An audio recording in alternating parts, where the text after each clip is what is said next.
I was that guy who thought he had it all figured out. After all, being a self-proclaimed good guy usually works, right? I had the job, the car, the place in a quiet suburban town, and, at least until last month, a girlfriend who I thought was perfect for me. Her name was Jessica, and when we met 2 years ago at a friend's summer barbecue, I couldn't believe my luck. She was smart, gorgeous, funny, and yeah, just a bit out of my league. Perhaps this explains why I maintained my grip on her so tightly, despite the fact that things began to feel off. And trust me, things started to feel off way sooner than I wanted to admit. It was subtle at first. She practically welded her phone to her hand during her late nights out with the girls, and her gaze shifted noticeably when she returned home. I brushed it off. People have rough patches, relationships have phases. But somewhere between month 18 and year 2, her indifference turned into excuses, and her excuses became so frequent they were practically routine. One Thursday night, I got home from work late, exhausted from dealing with a string of endless client calls. I dragged myself to the door, hoping to just crash on the couch. However, upon entering, I couldn't find Jessica. I texted her, "Where are you?" She replied after a while, saying she'd grabbed drinks with friends. This time, though, I noticed she hadn't mentioned any names. Usually, she'd throw out a Sarah or Megan for cover. But tonight, she gave a vague, nonchalant answer. The next day at work, I couldn't get it out of my head. Something wasn't right, and I knew it. But, man, when you're in love, you'll make every excuse under the sun. I told myself I was overthinking it, that maybe she was stressed and just needed a night to herself. So I brushed it off again and decided to focus on my weekend plans. Saturday morning came, and I decided I'd surprise her with a little day trip. I'd planned it all out. A drive to the lake, a picnic, maybe even renting a boat. I was pumped. But when I called her, she didn't pick up. I tried calling her a second time, then a third. Nothing. I left a voicemail, figuring she was probably still asleep. It wasn't until later, as I was putting the picnic basket back in the fridge, that I got a text back, "Hey, I'm out with friends. Sorry. Rain check." There was something about her tone that stung, but I shrugged it off again. I went to my friend Mark's place, who had been saying for ages that we needed a boys' day. We hung out, had a few beers, watched a game on TV, and caught up on life. Then, out of nowhere, Mark said something that hit me right in the gut. "Dude, I'm sorry to bother you with this, but have you ever felt that Jessica might not be fully committed?" I laughed it off, but Mark's words clung to me. Jessica had always been kind of flirty, but she'd assured me it was just her personality. But now, all those little quirks of hers started to feel less like quirks and more like red flags. A week went by, and Jessica was becoming even more distant. She'd cancel plans last minute, mumble excuses about work deadlines or not feeling well, and never offer any real explanation. Finally, I decided to face her. I was going to sit her down and just ask her straight up what was going on. She came over one evening, and as we sat on the couch, I asked, "Is there something you're not telling me?" She responded with a predictable eye roll and a sigh. But this time, I wasn't backing down. I persisted until she finally gave in. She admitted that, yes, she had been seeing someone else. His name was Eric, and she didn't want it to get serious. She told me it was just a fling, just a mistake. Everything inside me collapsed. I told her to leave, and she did without even looking back. I felt numb, but I thought that was the end. But I was so wrong. A few weeks later, Jessica came back. Standing at my door, her face pale and her eyes wide, she revealed the shocking news. She was pregnant. The worst part? She wasn't sure who the father was. Could be mine, but it could just as easily be Eric's. She didn't seek forgiveness, preferring to keep me in the loop, as if doing so would lessen the impact. I'll never forget the moment those words left her mouth. Suddenly, this wasn't just about me or Jessica. There was a life, potentially my own kid, at stake. I told her we needed a paternity test, and she agreed, though she was so cavalier about it that it made my stomach turn. She went on to say that Eric had ghosted her once she told him about the baby and that she didn't think he'd ever be back. But life, it seems, has a twisted sense of humor. A week before the scheduled paternity test, I went to visit my mom. I hadn't told her any of this. I was too embarrassed, too ashamed. So when I walked into her house that night, I tried to keep my face neutral, but she could tell right away that something was wrong. We talked for hours about life, love, betrayal, the whole mess. She was comforting, reassuring me that I deserved better and that I'd get through this. But just as I started to relax, she dropped a bombshell of her own. She started by saying, "You know, there's something I've been wanting to tell you, but I didn't want to hurt you." "What do you mean, Mom?" I asked, leaning forward. She seemed nervous, playing with the hem of her sweater. She took a deep breath and said, "There's been someone. I've been seeing this guy. He's been around here a few times, but I never introduced you because, well, I didn't think it was serious at first. And, he's younger." I shrugged, figuring my mom deserved some happiness too. But then she said his name, Eric. The room seemed to lose its air. I stared at her, feeling my world tilt. My sense of reality cracked and crumbled. Eric, my mom's new boyfriend, was the same Eric who had been secretly spending time with Jessica, who could potentially be the father of her unborn child. I wanted to scream, to punch something, but all I could do was laugh. The laughter that came out of me was ugly and forced, the kind you'd expect from someone who had lost their mind. My mom looked at me, completely bewildered. She didn't understand why I was laughing or why I looked like I was on the verge of collapsing. And how could she? It was unknown to her that the man she was seeing was secretly watching my girlfriend. She had no clue that Eric was at the center of this twisted mess. "Mom," I managed, trying to choke back the bile rising in my throat. "Do you have any idea who this Eric guy really is?" She blinked, her brow furrowing. "Well, he's a wonderful guy. Indeed, he may be a bit younger than you, but he's incredibly kind. I was going to introduce you too. Why are you acting like this?" I stared at her, wondering if I should tell her the truth. If I explained everything to her, would it help? Or would it just make things worse? But the absurdity of it all had my blood boiling. I couldn't keep it inside any longer. "Mom," I said slowly, "Eric is Jessica's other guy. You know, Jessica? My girlfriend." Her face dropped, her eyes widening in horror as she absorbed what I was saying. She covered her mouth, her shoulders shaking as the reality sank in. "Oh my God," she whispered. "I didn't know. I swear, I didn't know." Seeing her like that, confused and embarrassed, part of me felt a pang of guilt. This wasn't her fault. She was unaware of the situation, and Eric, that cunning individual, had successfully deceived us.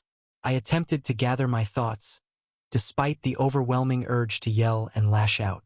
Instead, I put a hand on her shoulder. "It's not your fault, Mom. It's all him." She nodded, looking down. But just as quickly, her eyes lit up with something that looked like realization, or maybe even anger. "He used to come over, you know. Sometimes he would arrive late at night or unexpectedly." She paused, biting her lip. "I thought it was romantic, but now, I think he was probably using me as a cover, an excuse to be in the area so he could sneak around with her." I clenched my fists, the pieces coming together in a sickening puzzle. Jessica had probably been just another fling to him, just another game. And he'd used my own mother's home as his alibi. The betrayal felt as deep as it did absurd. How could anyone be this twisted? But as much as I wanted to scream about Eric, I still had Jessica's situation hanging over me. Whether I liked it or not, I had to face the baby and the paternity test first. After all, if the baby were mine, there'd be no escaping this disaster. I took a shaky breath, struggling to comprehend the necessary actions. Over the next week, my life was a fog. I couldn't think straight. Every little thing reminded me of what a mess I was in. I'd see a couple walking hand in hand at the grocery store and feel a flash of anger. How could they find happiness when my life was in such disarray? Although I knew it was illogical, I had completely lost hope. Even the usual routines, going to work, meeting with friends, felt impossible. I avoided everyone, evading calls from those who would simply advise me to move on or see the positive side. I didn't want advice. I wanted revenge. I wanted to make Eric feel the way he'd made me feel. The day of the paternity test finally arrived. Jessica and I met at the clinic, barely looking at each other. She seemed nervous, fidgeting with her phone, while I just felt numb. The process was swift, requiring only a few swabs, and we received confirmation that the results would be available within a week. Outside the clinic, Jessica tried to say something, but I cut her off. I don't want to hear it, Jessica. Whatever you have to say, it doesn't change what you did. She looked hurt, but I couldn't bring myself to care. She was the one who'd started this mess. If the baby turned out to be mine, I'd step up and take care of it. However, I had had enough of her excuses and her lies. Then, just a few days later, my phone buzzed with a notification. It was Jessica, and the message was short, almost cryptic. Can we meet up? I have something to tell you. Part of me wanted to ignore it, but curiosity won. Maybe she wanted to apologize. Maybe she had a confession.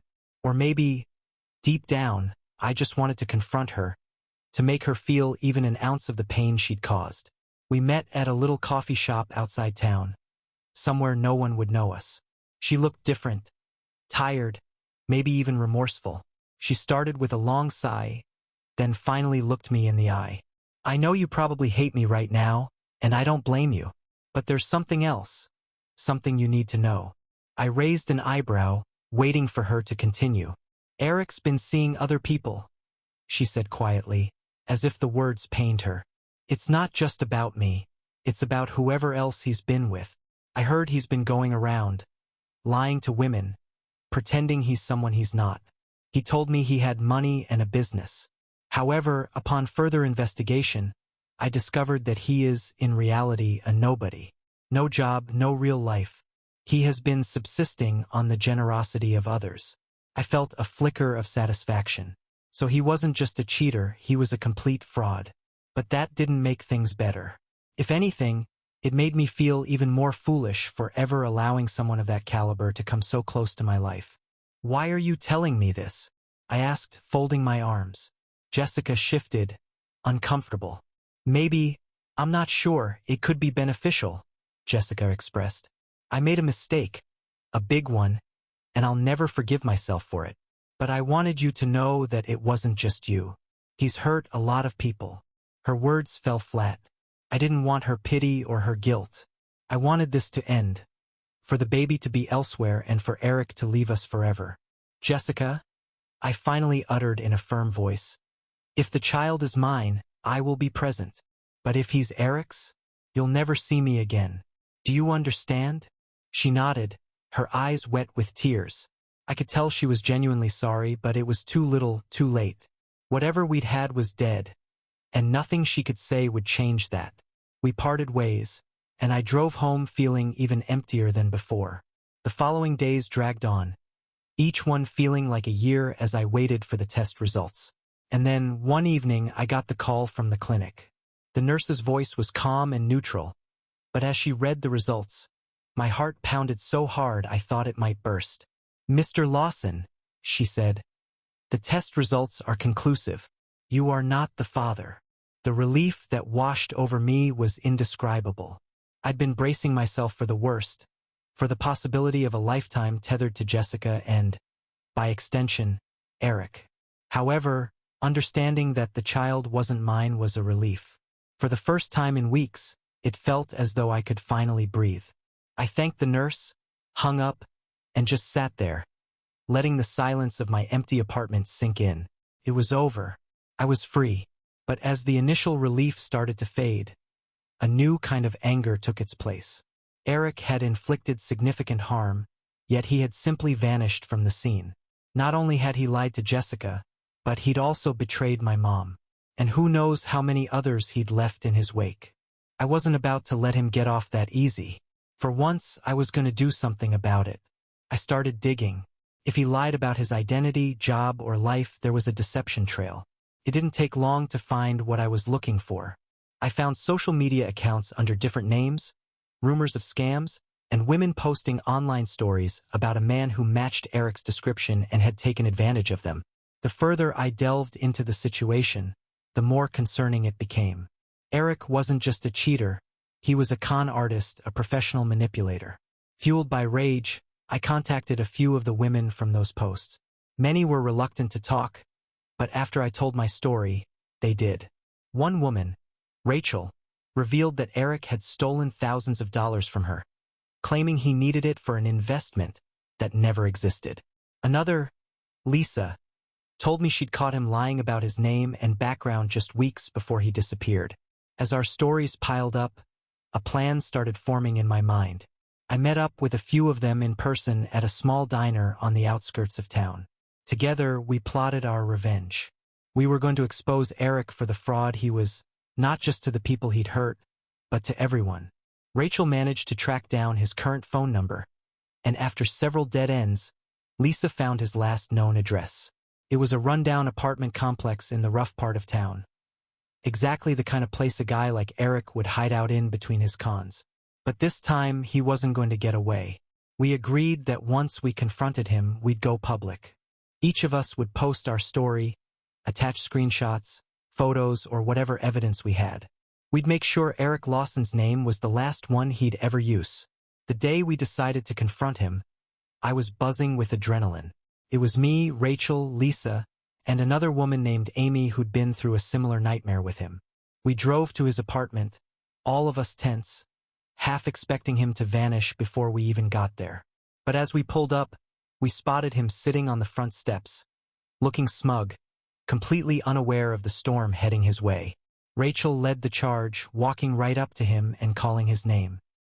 He looked up, startled, his expression twisting from confusion to irritation. He glanced at me, then at the other women standing behind me, and I could see the gears turning in his head. He was trying to talk himself out of this.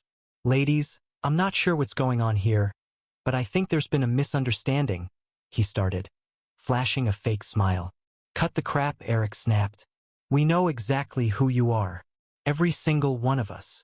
His face paled, but he tried to keep his composure.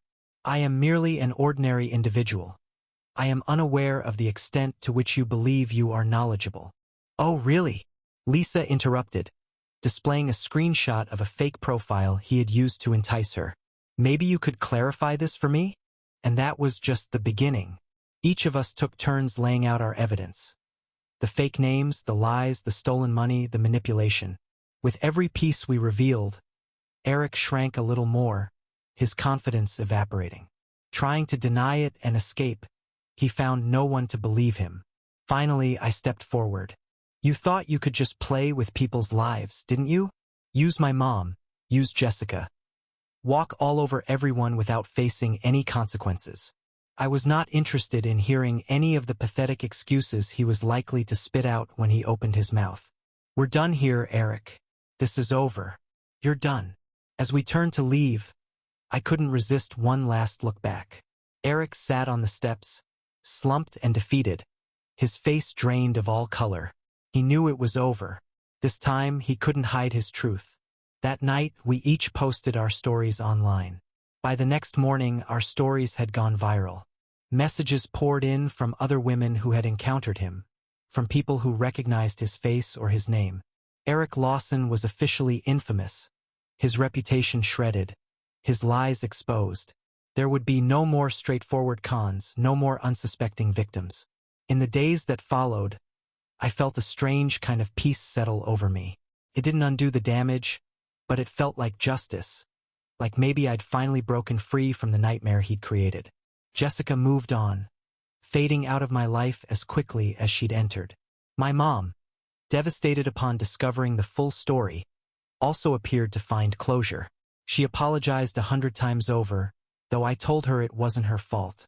Someone who knew exactly how to manipulate people had deceived both of us. And for the first time in months, I felt hopeful. Despite the challenges I faced, I emerged stronger. And though I'd never get the time and trust I'd wasted on Eric and Jessica, I knew that my future was finally mine again. Eric, last I heard, he was trying to scrape by, living in some friend's basement. Word travels fast in a small town, and everyone knew who he was now. The guy couldn't show his face without someone recognizing him, without whispers and stares following him everywhere. He'd finally become a ghost. Only, this time, he was haunting his own life, And maybe, in a twisted way, that was justice enough. After Eric and Jessica, life should have been easier, right? I thought I could discard the trash and move on. But things don't go back to normal after you've been through a mess like that. Every relationship and every person you meet feels like a potential threat. Another liar, another deceiver. I found myself second-guessing everyone, looking for signs that they'd betray me, too. Trust, something I'd taken for granted before, now felt like a luxury I'd never be able to afford again. I threw myself into work, spending longer hours at the office and taking on every project I could. It was easier to stay busy, to drown in spreadsheets and client calls, than to think about the wreckage of my personal life. My friends noticed, of course. Mark, my best friend since college, tried to get me out for drinks, to meet new people, and to forget Jessica and her twisted affair with Eric. But I wasn't ready. My mom, on the other hand, was a different story. She was hurting, too. She hadn't just lost a son's trust, but had to face the fact that she'd been fooled in the same way I had. She took it hard, retreating to herself and spending less time with friends and more time in the house. It was painful to watch her withdraw, her usual warmth replaced by this quiet sadness. We'd both suffered, and in a sense, we served as each other's constant reminders of how close Eric had come to tearing us apart. Then, one night, about a month after everything went public, I got a call from my mom. She sounded strange, her voice shaky. "Alex, honey, I need you to come over," she said. It's important." Immediately my mind raced. Had Eric tried to contact her again? Had someone from his past reached out? I drove over, my heart pounding, and when I got there, she was sitting on the couch, an envelope in her hands. "What's going on?" I asked, eyeing the envelope warily. She held it out to me, her face a mix of anger and confusion. "This came for me today. It's from Eric." Hearing his name made my stomach twist. I took the envelope, trying to ignore the sudden cold that washed over me. Inside was a letter, handwritten, the words scrawled hastily across the page. I took a deep breath and began to read. The letter was full of the usual manipulative nonsense, trying to justify his actions, blaming hard times and bad decisions. He claimed he was a changed man and that he'd only hurt us because he was hurting himself. But then, just when I thought I couldn't despise him anymore, I read the final paragraph, and it was like a punch to the gut. "Alex, it's important for you to understand that Jessica hasn't moved on. She's still obsessed. I wouldn't be surprised if she's already planning a way back into your life. Be careful. She may be harder to get rid of than you think." It felt like a sick joke, a last desperate attempt to mess with my mind. But I couldn't ignore the nagging feeling that maybe, just maybe, he was telling the truth. Jessica hadn't tried to contact me since the baby had turned out to be his. But if she wanted to play some twisted game, I wouldn't put it past her. And the idea that she might want to come back after everything that happened? It was terrifying. For the next few weeks, I kept my guard up. I avoided places where I might run into her, ignored any unknown calls, and even changed my locks, just in case. I knew it sounded paranoid, but after what I'd been through, I wasn't willing to take any chances. Then one night there was a knock on my door. My mind instantly shifted to the most dire situation. I peered through the peephole, my heart racing, and saw Jessica standing there, looking disheveled and desperate, her face streaked with tears. Despite my reluctance, I managed to open the door slightly. "Jessica, what the hell are you doing here?" I demanded, my voice cold. She sniffled, trying to force a pitiful look. "Alex, I'm so sorry. I know you hate me, but I didn't have anywhere else to go." Her words felt like knives. How dare she come here, to my home, after what she'd put me through? I wanted to slam the door in her face, but part of me needed answers. "And why should I care, Jessica?" She took a shaky breath, glancing over her shoulder as if someone might be watching.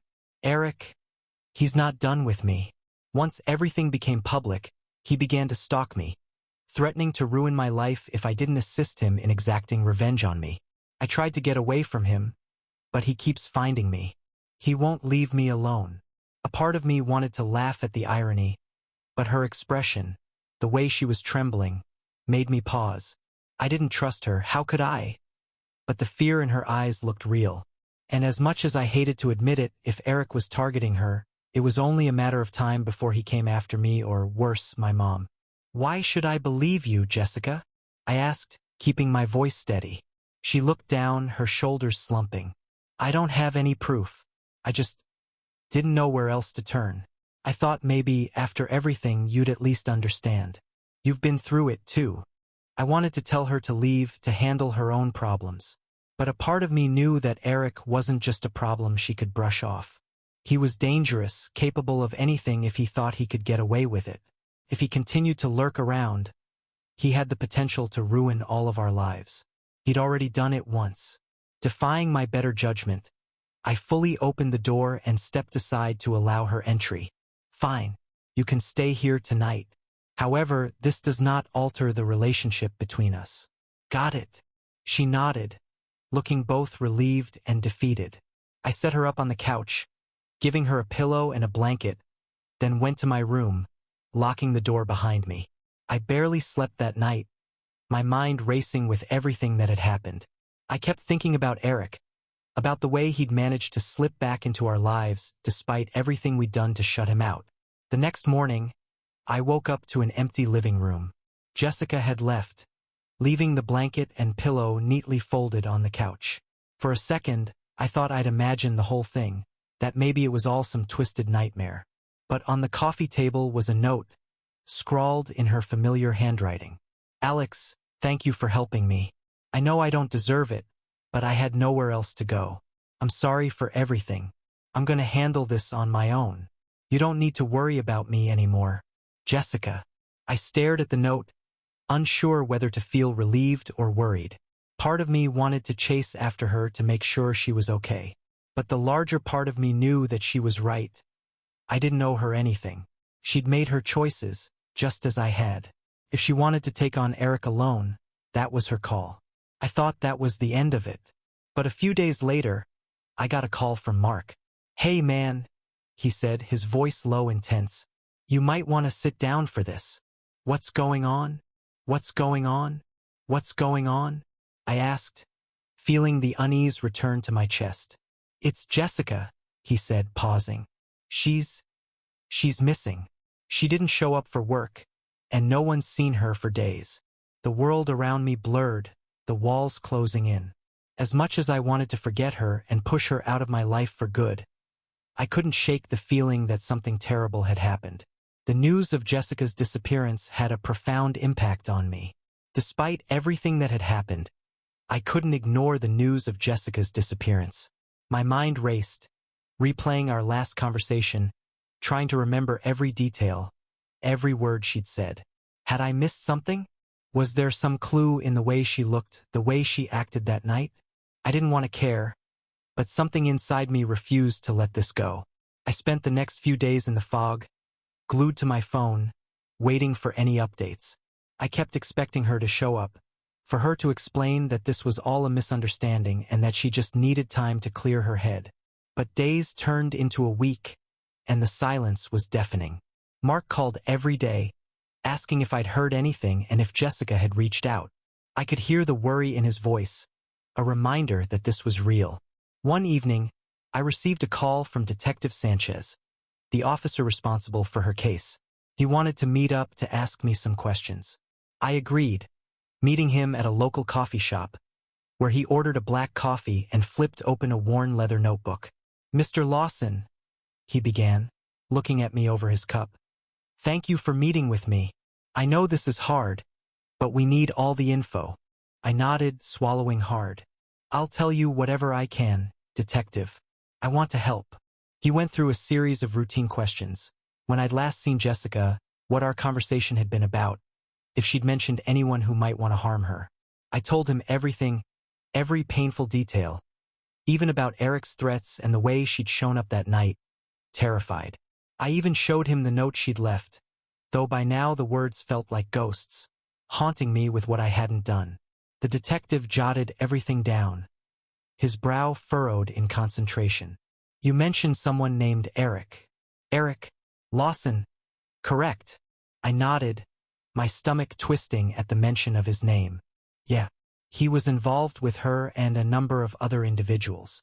He hurt a lot of people, Detective. Sanchez looked up, his gaze piercing. We've delved into Mr. Lawson's background, uncovering a vast history.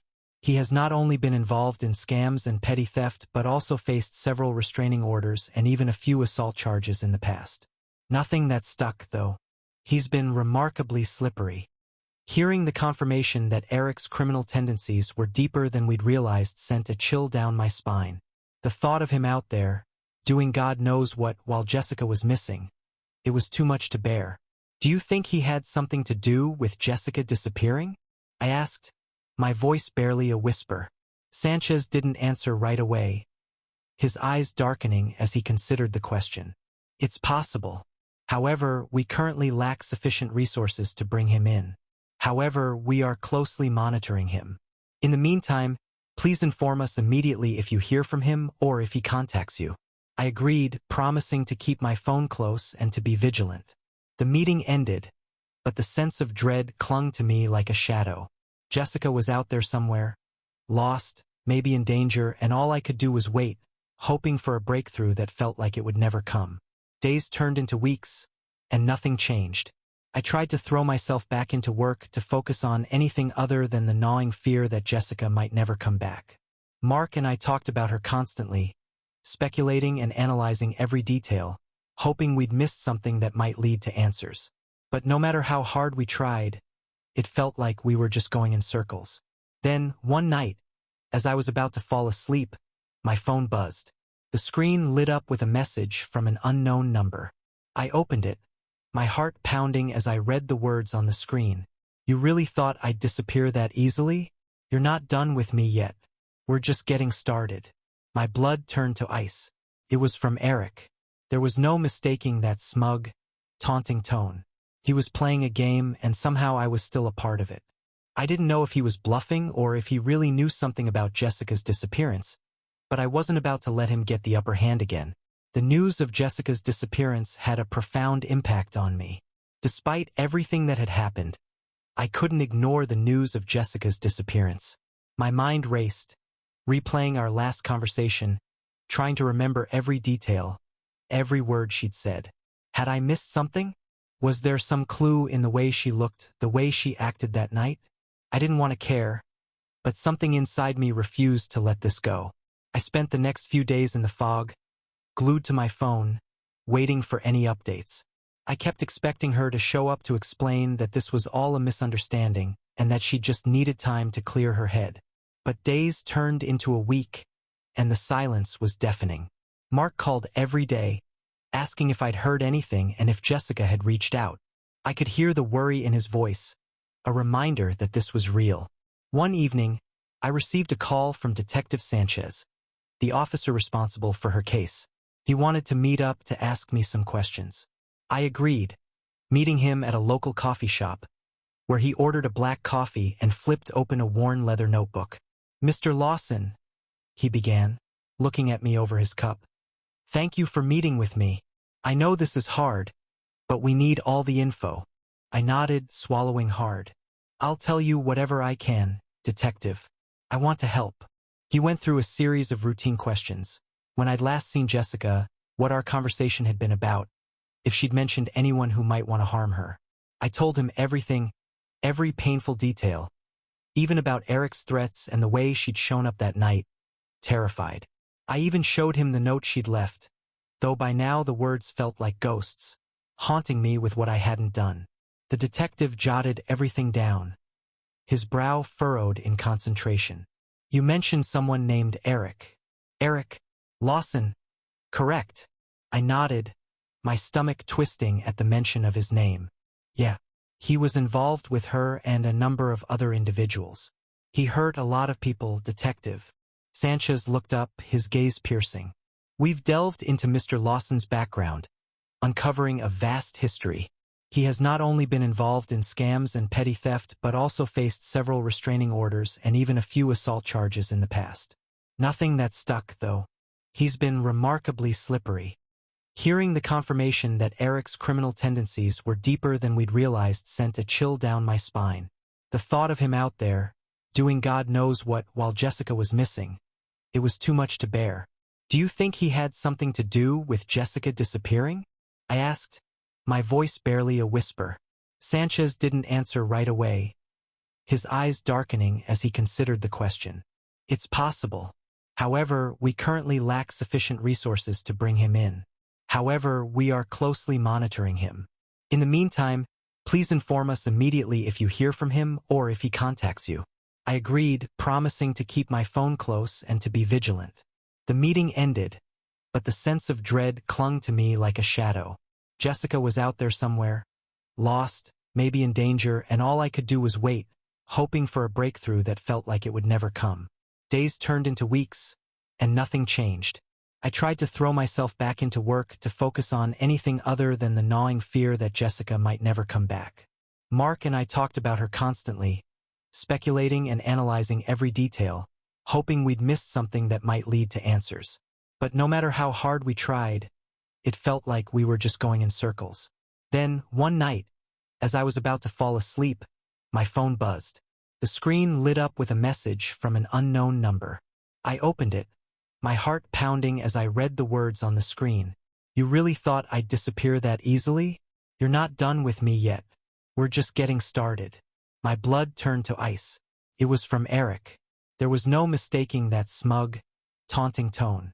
He was playing a game, and somehow I was still a part of it. I didn't know if he was bluffing or if he really knew something about Jessica's disappearance, but I wasn't about to let him get the upper hand again. For a second, I thought about deleting the message, blocking the number, and pretending it never happened.